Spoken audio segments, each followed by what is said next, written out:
Picture this. You're heading to your cozy cabin in the woods, ready for a quiet weekend away from the chaos of the world. The birds are chirping, the trees are swaying, and you're just itching to kick back with a cup of coffee and some peace. But then, out of nowhere, your nosy neighbor decides you're trouble and dials 911. Sounds wild, right? That's exactly what happened to me, a retired major general, just trying to enjoy my getaway. What started as a simple trip turned into a story you won't believe, complete with a police salute that left everyone stunned. Let me take you through it, step by step, and trust me, you'll want to stick around for this one. I'm a guy who's seen a lot in my time. Decades in the military, leading troops, making tough calls, and earning respect the hard way. Now, I'm retired, looking for nothing more than a little calm at my cabin. It's my sanctuary. A place where I can breathe and leave the world behind, but apparently, not everyone got the memo that I belong there. There's this neighbor, let's call her Karen, because, well, it fits. She lives a couple of properties over, always watching, always assuming she knows best.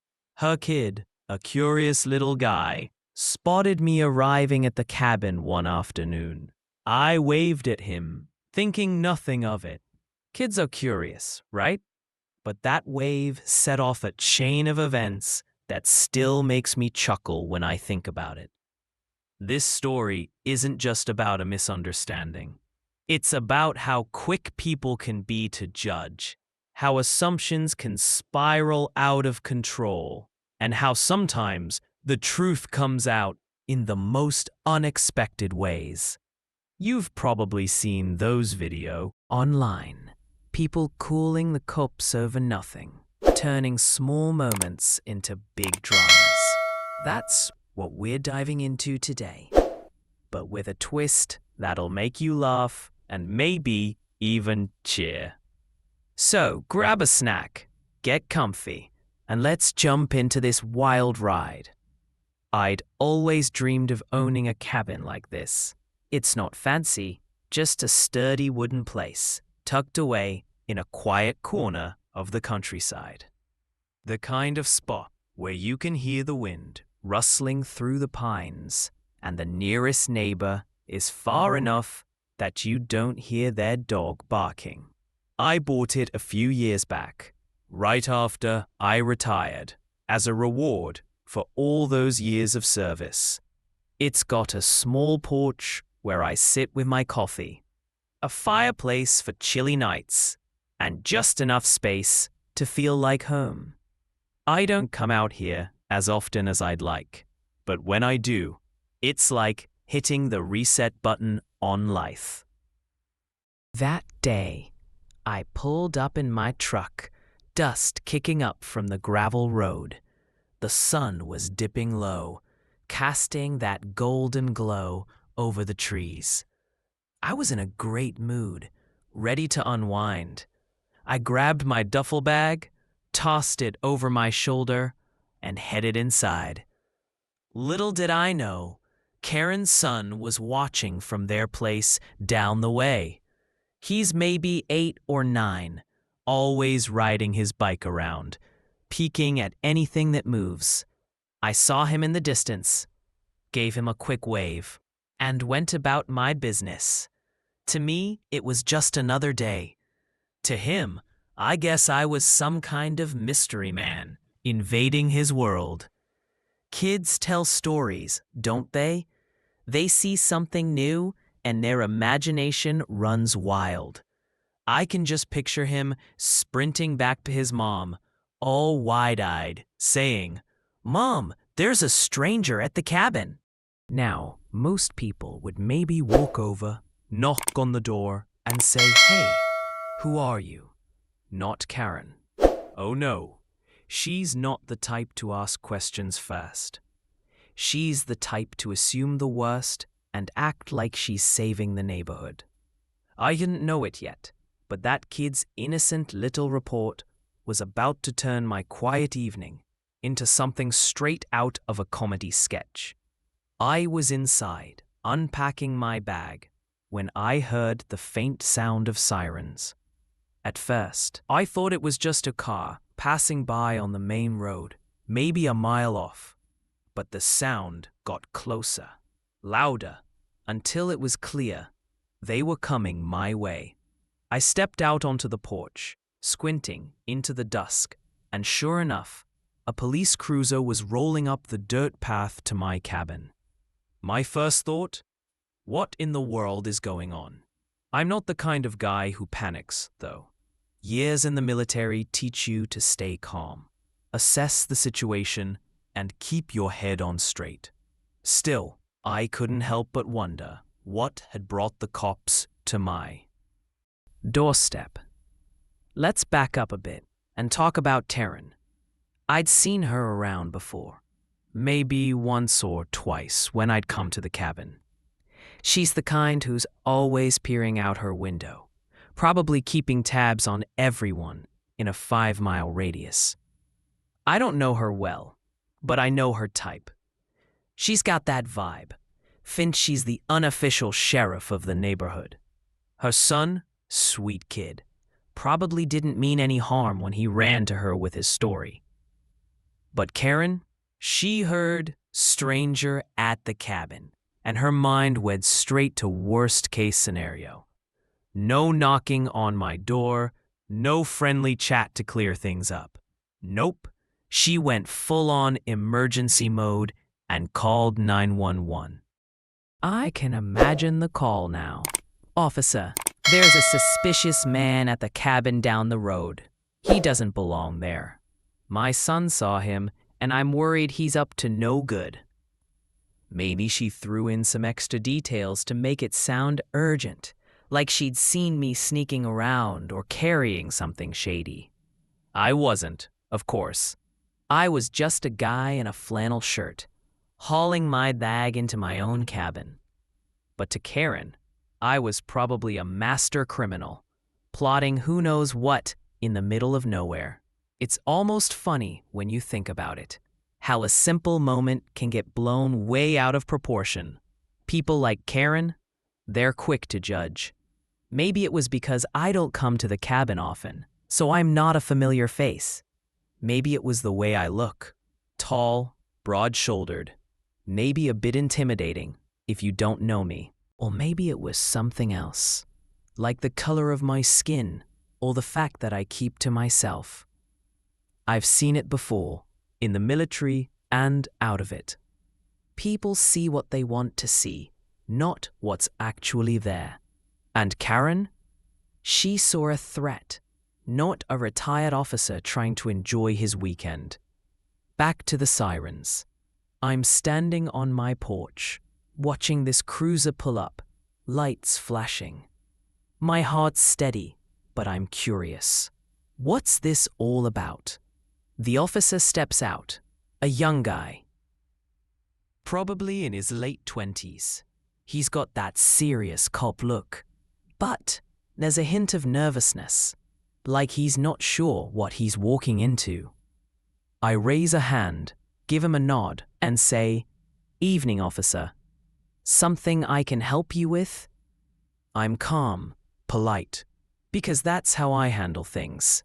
No need to escalate when you don't know the story. He walks up, hand resting lightly on his belt, and says, "We got a call about a possible trespasser at this property. Mind telling me who you are and what you're doing here?" Trespasser? That's when it hits me. Someone, probably Karen, thought I didn't belong here. I almost laughed, but I kept it together. "This is my cabin," I said, keeping my voice even. "I'm just here for the weekend. Retired military, Major General." I didn't say that last part to brag. It just came out, a reflex from years of introducing myself in official settings. The officer's eyes widen just a fraction. He asks for my ID, which I hand over, without a fuss. I've got nothing to hide. He glances at it, then back at me. Trespasser. And I can see the gears turning in his head. He's putting it together, maybe recognizing my name, or just sensing that I'm not some random guy squatting in a cabin. That's when things take a turn I didn't expect. The officer hands my ID back, and I notice a change in his posture. He straightens up, squares his shoulders, and gives me a crisp salute. "Yes, Major General," he says, his voice firm but respectful. I'm caught off guard. I haven't been saluted like that in years. Not since I hung up my uniform. It's not something you expect on your front porch in the middle of nowhere. I nod back, a little amused, and say, "At ease, officer. Just here to relax." He smiles, loosening up a bit. "Sorry for the trouble, sir. We got a call from a neighbor. Said someone was trespassing. Had to check it out." I can guess who made that call. I glance down the road toward Karen's place, wondering if she's watching from her window, probably fuming that her big emergency isn't panning out. The officer, explains that the caller, yep, Karen, reported a suspicious individual at the cabin. Her son saw me, told her, and she decided that was enough to bring the law down on me. I could have been mad. Part of me wanted to march over to Karen's and ask what her problem was, but I've dealt with worse in my time. You don't get to my rank without learning to pick your battles. Instead, I chuckled and said, "Well, officer, I guess I look pretty suspicious carrying my duffel bag into my own place." He laughed, shaking his head. "Some people get jumpy out here," he said. "I'll clear this up. You enjoy your weekend, sir." Another quick salute, and he's heading back to his cruiser. I can't help but wonder what Karen's thinking right now. Did she see that salute? Did she hear the officer call me Major General? I bet she's standing at her window, curtains pulled back, trying to make sense of how her big plan backfired. I don't know her well, but I'd wager she's not the type to admit she was wrong. Probably telling herself she was just being cautious, protecting the neighborhood. That's what people like her do. They double down, even when the truth is staring them in the face. The cruiser pulls away, lights fading into the dusk. I stand on the porch for a minute, letting the quiet settle back in. The birds are still chirping, the wind still rustling through the trees. It's like nothing happened, except now I've got a story to tell. I head back inside, set my bag down, and start a fire in the fireplace. The whole thing feels like a dream, but it's real, and it's classic. A neighbor's snap judgment, a quick 911 call, and a cop who ended up saluting me instead of hauling me away. I think about Karen and her son. The kid didn't mean any harm. He just saw something new and ran to his mom. Kids do that. But Karen, she had a choice. She could have walked over, introduced herself, asked who I was. Instead, she picked up the phone and turned a nothing moment into a big deal. It makes you wonder how many times this happens. People calling the cops because they don't like the look of someone, or because they're not familiar, or because they're just too quick to assume the worst. I've seen a lot in my years. People judging you based on your rank, your uniform, your skin, your accent. In the military, you learn to rise above it, to focus on the mission and not the noise. Out here, it's no different. I could be bitter about Karen, but I'm not. She's just one person, and I've got better things to do than hold a grudge. like enjoying my coffee on this porch, watching the stars come out, and letting the world spin on without me for a couple of days. This whole thing reminds me of something we used to say in the service. Check your assumptions at the door. Karen didn't do that. She saw a stranger, spun a story in her head, and ran with it. But the truth has a way of coming out. That officer, he didn't see a trespasser. He saw a man who'd served his country, earned his stripes, and deserved respect. That salute? It wasn't just for me. It was a reminder that things aren't always what they seem. And jumping to conclusions can make you look pretty foolish. So here I am, back in my cabin, fire crackling, coffee brewing. The world outside can keep spinning with its Karens and their 911 calls. Me? I'm just happy to be here, in my little slice of peace, where the only thing I'm fighting is the urge to eat another s'more.